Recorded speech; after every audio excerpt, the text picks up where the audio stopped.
पहले के जमाने में व्यक्ति माध्यम होता था, ईश्वर का प्रचार होता था। आज के जमाने में ईश्वर माध्यम है, व्यक्ति का प्रचार होता है।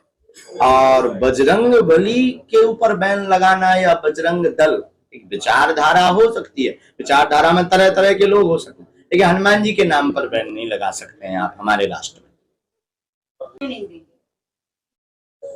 भगवान की इच्छा, हनुमान जी की इच्छा पर हम चलते हैं, बालाजी की जैसी इच्छा होगी वैसा होगा। हिंदू राष्ट्र पर जो बयान आप देते आए हैं, हिंदू राष्ट्र क्या जिस तरह की स्थिति बन रही है घोषित होने वाला है। ये हमारा कोई नया बयान नहीं है या कोई नई तरकीब नहीं है या कोई हमको फेमस होने के लिए हमने कोई फेम पकड़ रखा है।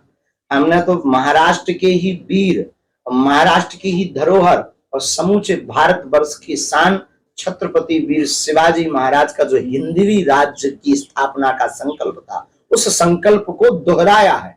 उस संकल्प को हमने सिर्फ बताया है कि भारत के हिंदू अगर तुम भूल गए हो तो बस अब जग जाओ। जो पूर्व काल में, पूर्व समय में हिंदवी राज्य की स्थापना की बात हो रही थी, हमने उसे हिंदू राष्ट्र के साथ प्रस्तुत किया है। अब लोगों का काम है, हिंदुओं का काम है, हिंदुओं को अगर सुरक्षित रहना है, हिंदुओं को अगर संरक्षित रहना है, सनातन को और आगे तक बढ़ाना है, तो हिंदू राष्ट्र की घोषणा करवाएंगे, नहीं तो साधु तो अपना काम करता हुआ चला जाए। आपके इन्हीं भाषणों की और इन्हीं हिंदू राष्ट्र की बात करना या फिर धार्मिक बात करने को लेकर आपको ऐसी बात आप हमें कोई दिक्कत नहीं, नोटिस हमें स्वीकार है। हम प्रायः कभी ऐसी बात नहीं बोलते हैं जिससे वैमनस्यता फैले, लेकिन हमको बोलने का अधिकार जितना हमें संविधान ने दिया है, इस राष्ट्र में प्रत्येक व्यक्ति को है, जितना आपको बोलने का अधिकार है उतना तो हमें भी है। तो हम अपनी बात रख सकते हैं ना, मानना ना मानना बात। हाँ, हम किसी मजहब के खिलाफ बोले, हम किसी भगवान के खिलाफ बोले, हम किसी पुस्तक के खिलाफ बोले, हम किसी व्यक्ति के खिलाफ बोले पर्टिकुलर, तो बात अलग है।